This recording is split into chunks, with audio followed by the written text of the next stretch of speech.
Hi, and welcome to another episode of eCom at One. And today's guest is Thea Chippendale. Now, Thea is a digital PR exec at Rise at 7, a sort of rising star agency in the UK. How are you doing, Thea?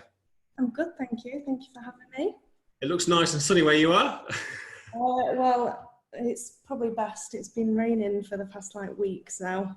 Yeah, can't make its mind up, can it? It's one thing or another. So I think if we could kick off there and just give us a little bit of background over what you've been, sort of your career story to date, it would be great.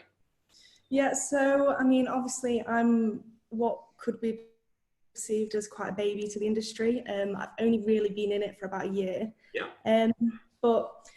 So I've always wanted to do something that's been creative. I've always been a creative person sort of thing. So I went to uni and I did marketing and advertising at uni, but I sort of, when you get to the end of uni, you sort of have that mini break, mental breakdown of, I don't actually know what I'm going to do after uni. But I mean, I was quite lucky because after only a few months of looking, I got a job in Leeds at a flooring company as a social media and PR exec. So yeah, that was a really fun job, but I mean, I was only there for about 3 months because Carrie messaged me basically. So I've known Carrie for longer than that when I was still at uni because I had a tweet that went viral with ASOS. And Carrie was one of the first people in the PR industry to pick it up. So we sort of had virtually met via that tweet. And so basically she was starting up this agency as I was sort of getting into the swing of things in my career, and she sort of said, do you want to come for a chat? So I went and had a chat with her and Carrie, and I mean the rest is history sort of thing. For those that don't know, Carrie founded with her business partner Rise at 7.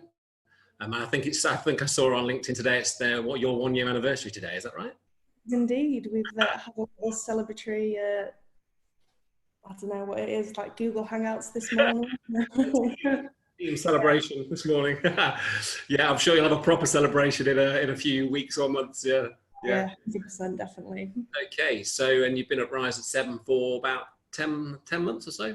Yeah, 9-10 months I've been there. So so it's been good to start with an agency that's sort of been in the baby steps as I was in my baby steps. So I've sort of been able to grow with the company sort of thing. So I think if I'd been anywhere else, I'd have sort of been a bit stunted in my growth sort of thing. So the opportunities for you are, pretty incredible. You started at an first agency, which is an agency that's doing super well. We're working with some huge brands. I was obviously looking at the roster of brands on the website, some huge brands, which we'll dive into a few things as we go. So obviously you've been sort of privy and able to work on some major projects, amazing projects. So as a sort of first career move or first career move out of uni, fantastic. So you obviously have some great insights. So I see, obviously your title is digital PR now. Digital PR, obviously there's quite a few different strands, newer strands, older school strands, different sort of ways to get brands in front of sort of people and sort of perfect customers, etc. But for you, what would you say is digital PR? Well, I mean, I can say maybe this is my point of view as the baby of the industry. I feel like I've maybe got a different sort of opinion to other people, but I think it's definitely a strategy to create noise and obviously links and improving your rankings. But yeah, I think digital PR for me is not only just building links, it's creating that social noise, creating the brand awareness and everything like that as well. So yeah. So you've got this sort of noise, brand awareness. Yeah. And then you've got this links, this hard number of links. Do you have when you're sort of putting campaigns together and you've got targets and KPIs to hit, have you got sort of KPIs in both sides? So not usually are we KPI'd on social noise, I guess. We are KPI'd on links, but I think as an agency, we definitely look towards building campaigns that will create both. Yeah. Cool. So what would you say, we're on eCom at 1, and our sort of most of our listeners are either aspiring or very established e-commerce stores. What would you say is the main benefit for e-commerce stores for using and implementing and sort of having campaigns around digital PR? I mean, so we work with quite a lot of e-commerce and online retailers, some big ones like we've got Missguided, Kath Kidston, My Protein, and all those. So I've had the pleasure of being able to work on Missguided and My Protein.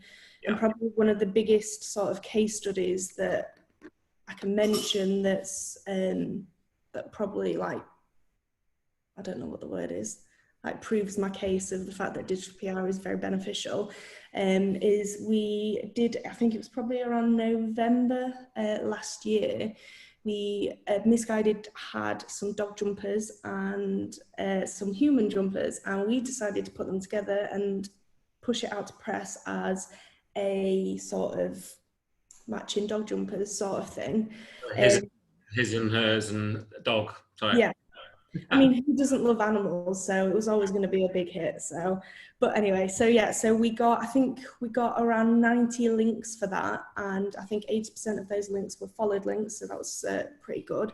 But overall, that in terms of the e-commerce business, it pushed Missguided's rankings for dog jumpers from, I think it was number 30 to the first.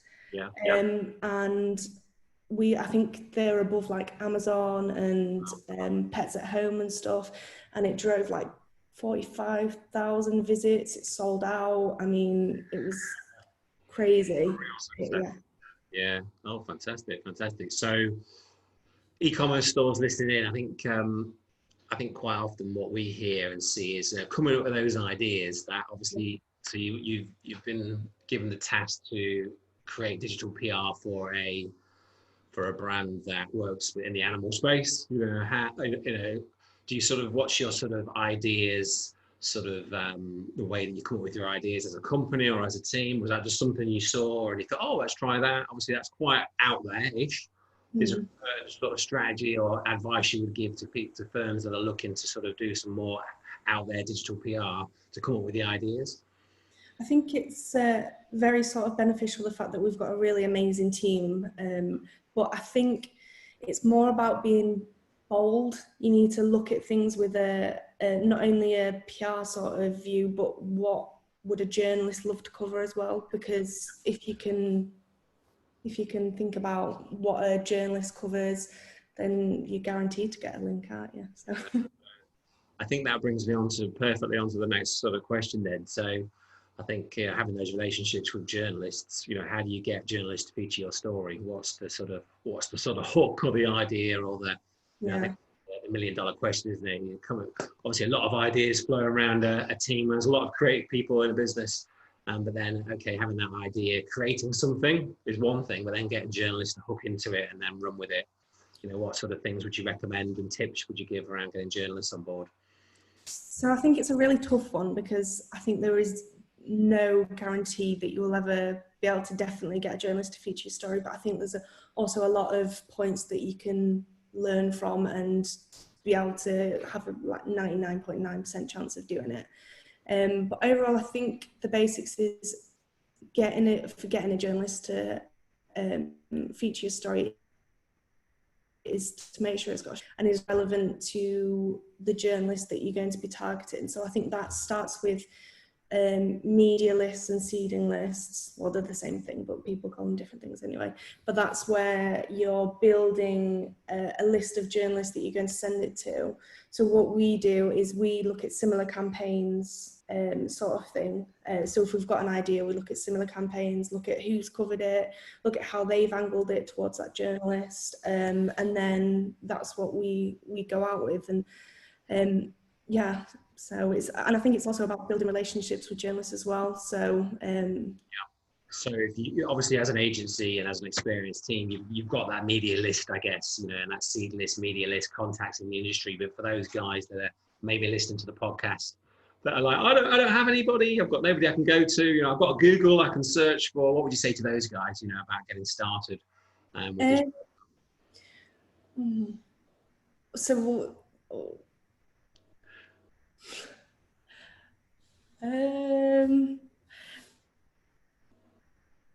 Would they sort of look at that particular industry and sort of then sort of use searches online to find who the sort of key influencers are in that industry, and then start to sort of build relationships with them?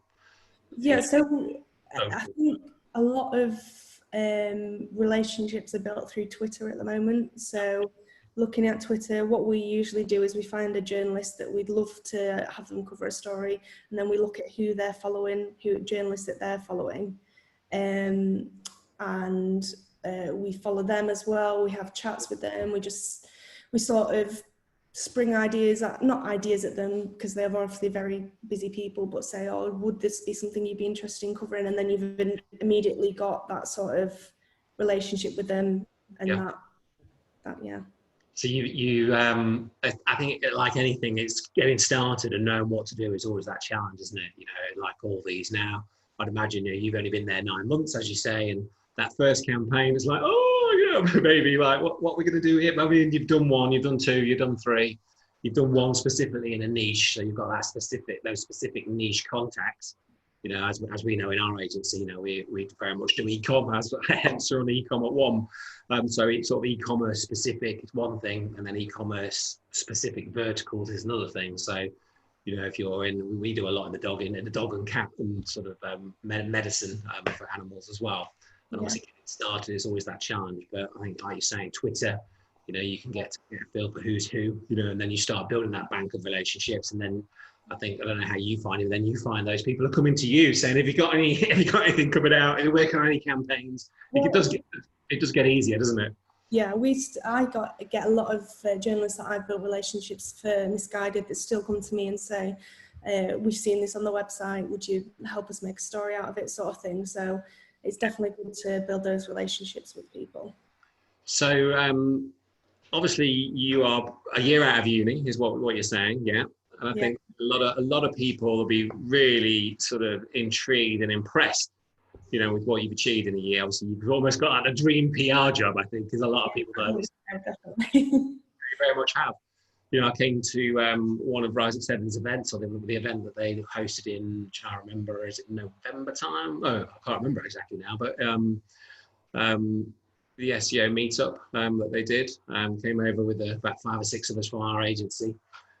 And you know, you guys have really, you know, the agency has really built an amazing reputation for itself. Obviously, you've got that dream role. What would you say to sort of aspiring PR execs, aspiring PR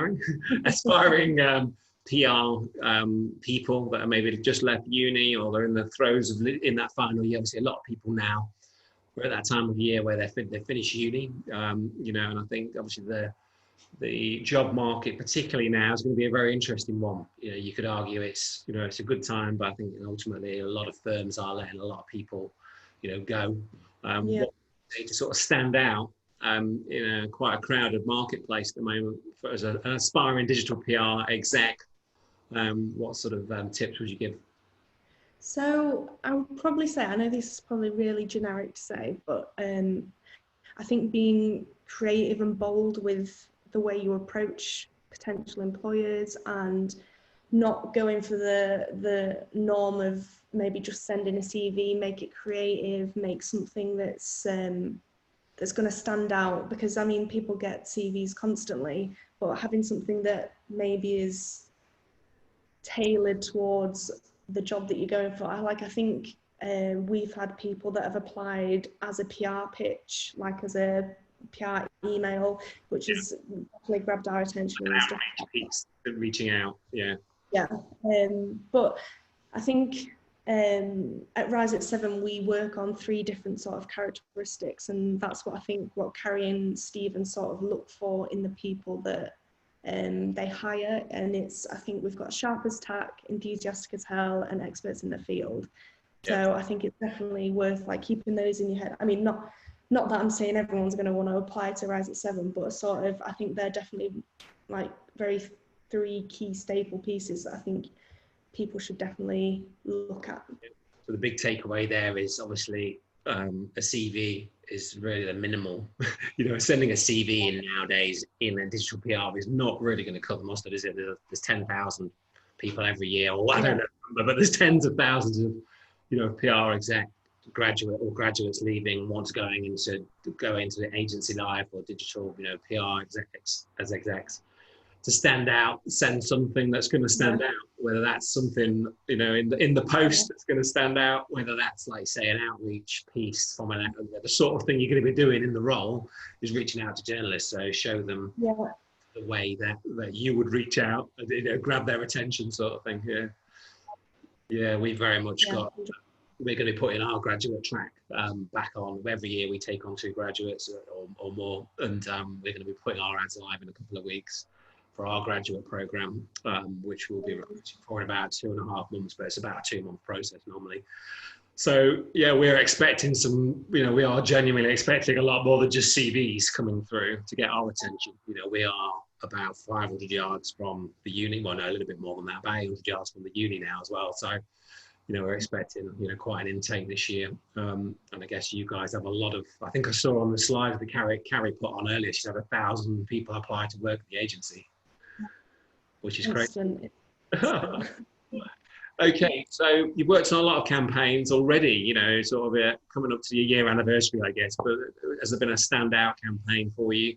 I know you talked about the pet company that you did the dog jumper sport.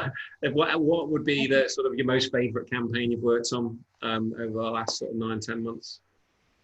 Well, I mean, it's hard because we do some really, really cool campaigns, but I'd say the one that I've worked on that has probably been the most fun to do, as well as the most fun to see the results, is I did a campaign called The Future Gamer that was for a client, and that I think it's one of the best performing at Rise at 7 so far. It could easily be overtaken, but it got like nearly a million social shares across the world. I think it was in like 40 different countries, 400 media placements. It was mad, really. But walk me through that then. What was that then? How did that work? So there was a campaign last year, I think it was, and it was Emma, the future office worker. And basically it showed Emma as what office workers would look like if they didn't have the right posture, if they didn't look after themselves properly. So basically at Rise at 7, we sort of had this crazy idea that what if we did it for a future gamer? So I delved into some research, and because I wanted to make it that was actually, it could be possible. I didn't want to make it too like OTT. So I delved into some research to see what actual problems that people had seen from excessive gaming. I looked on different medical journals and stuff like that. Yeah. And then we had the help of a concept artist and a 3D sketch designer, and I basically said, this is what I want it to look like, and they came up with the future gamer, and yeah, it just went absolutely. You got him with the sort of hunched over, bad back, that type of thing. Yeah, hunched over. He had all sorts of problems, but no communication skills or different communication skills. I have 2 future gamers in my house. Yeah, I mean, some of the comments were very, there were a lot of gamers that were very offended by it, but it was a very extreme case. I would never have said that that's what all future gamers look like. Yeah, obviously everyone's been locked down for 3 months, give or take, and yeah, my 2 sons, I don't know what we would have done without the Xbox in the last 3 months, but I think I say social skills because they're always saying that. It's been brilliant because they've obviously got their microphones on and they're chatting away to their mates all day anyway, so it's been brilliant, to be fair. So it's the opposite one way, rather than not speaking to their friends. But okay, so obviously gamers as well, very passionate, very sort of, spend a lot of time at their art or whatever. Yeah. So okay, so that was your sort of favourite campaign. Got some serious traction in 40 countries then. Wow. Yeah, it was very, but there were big gamers making YouTube videos about it as well, and it was I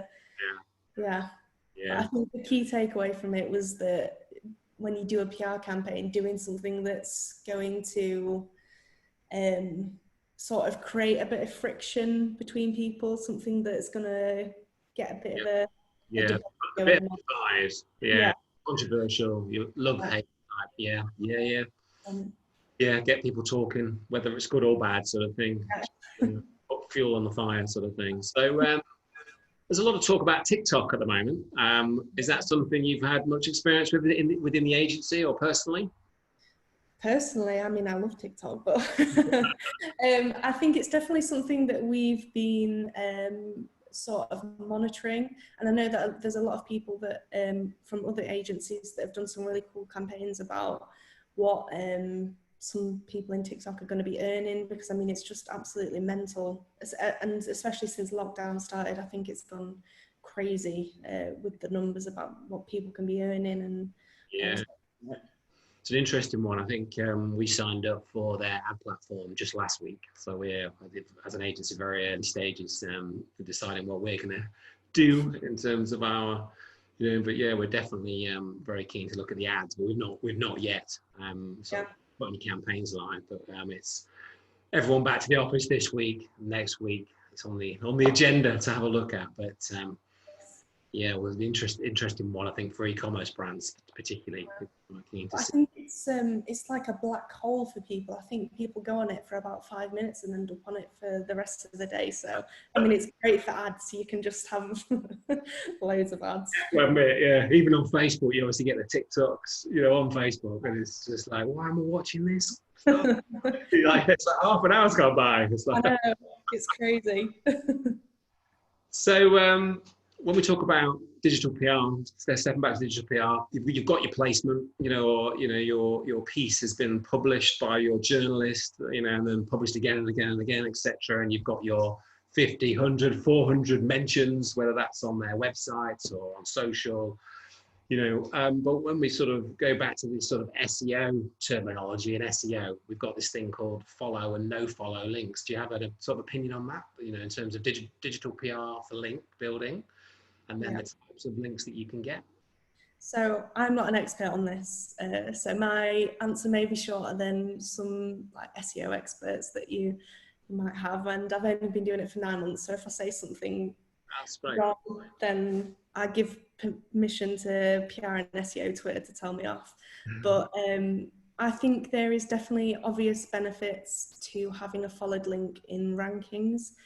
But I don't think it's bad to get a no-follow link, but it is something that we actively celebrate as digital PRs. If we get a followed link, it's obviously better than no-follow. But I think a few months ago, Google announced that they do, or hinted that they do count no-follow links towards helping to send signals to Google about the page. So at the moment, I'd probably say followed links are obviously always going to be the better one, but I don't think there's anything wrong with a no-followed link, and I don't think it should be something that's necessarily seen as extremely bad.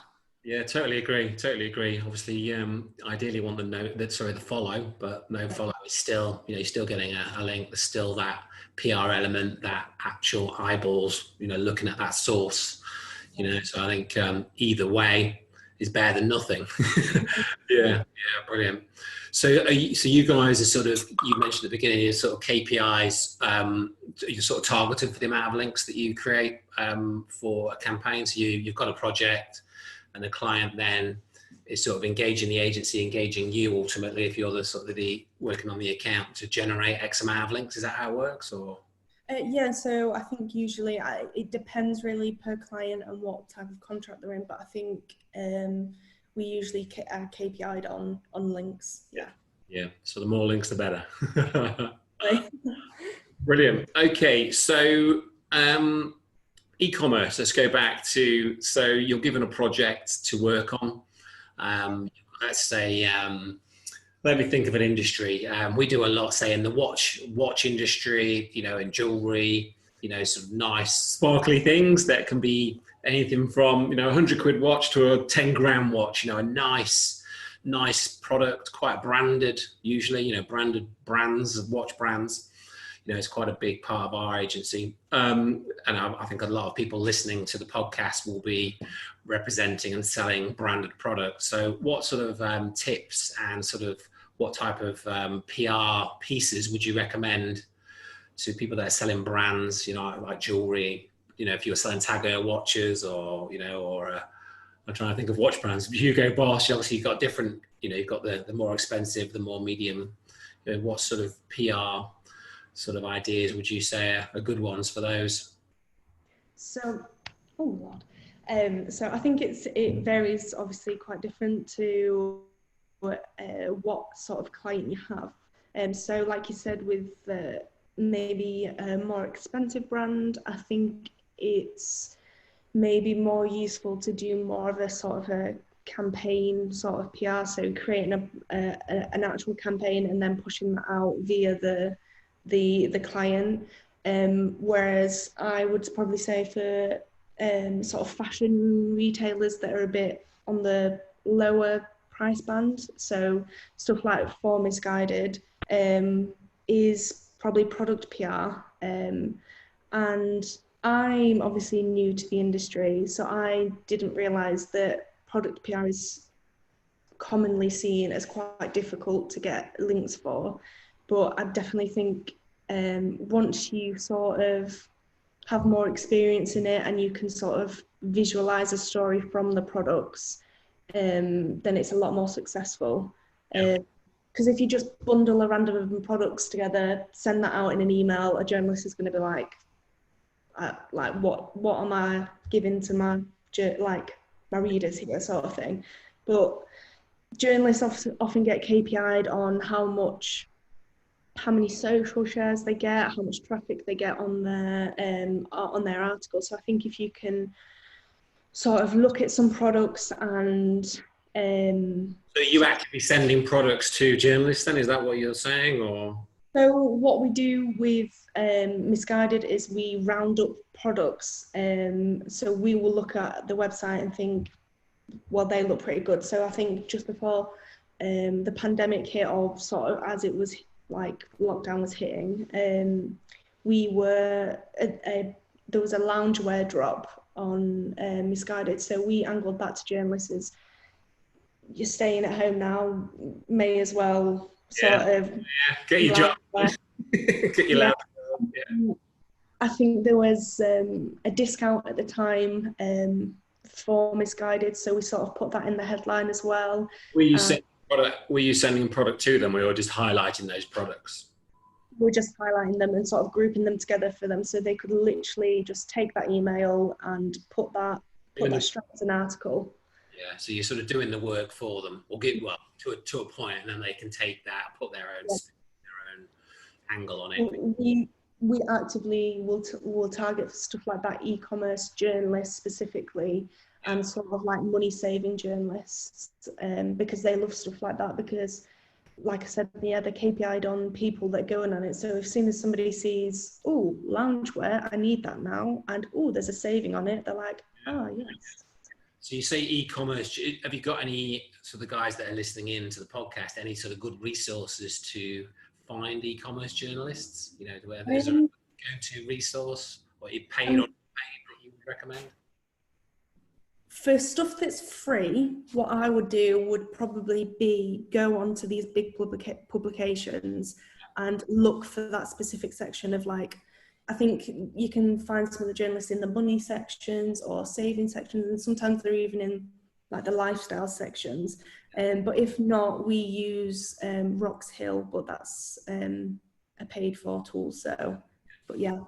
Yeah, great. I think lots of great stuff there, and I think it's some amazing things you've been working on in such short space of time. So I think some amazing value there. I think those guys that are leaving uni that are in that sort of, I think this is a great episode, but also obviously some great ideas around digital PR there.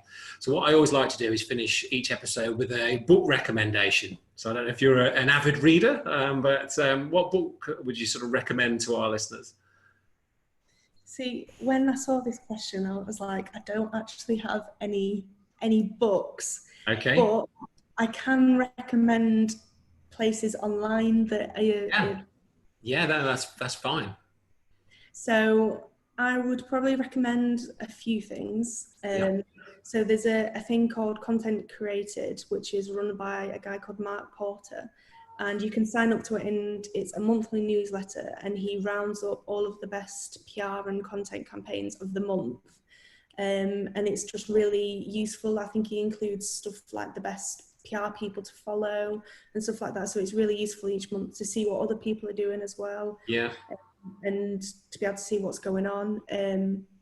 There's also a Twitter page called Digital PR Examples that's actually was founded by Carrie, but she basically, or our team as well, share digital PR campaigns, content campaigns that we've seen that we think are useful to other people. There's loads of really good people with blogs that do some some really good advice. So I think there's a lot of stuff online, and Twitter. I think Twitter's a fantastic place. I feel like PR and SEO, Twitter's like this underground clan that nobody knows about. And then you're in it, and it's oh, all these people. It's a whole new world on Twitter when it comes to digital PR. Well, thank you so much for being a guest, Thea. It's been lovely to talk to you. The guys that are listening in will want to find out more about yourself. What's the best place to find out more and sort of contact you directly if they want to? On Twitter, probably. My handle is Thea Lauren Chippendale, but I feel like that's a really big mouthful to. Yeah, Lauren Chippendale. No, actually, it's not. I'm lying. It's just Thea Chippendale. Yeah, we've changed it. Thea Chippendale. Well, thank you so much for being a guest, and I look forward to following your journey as well over this next few years. And we'll speak to you soon. Thank you.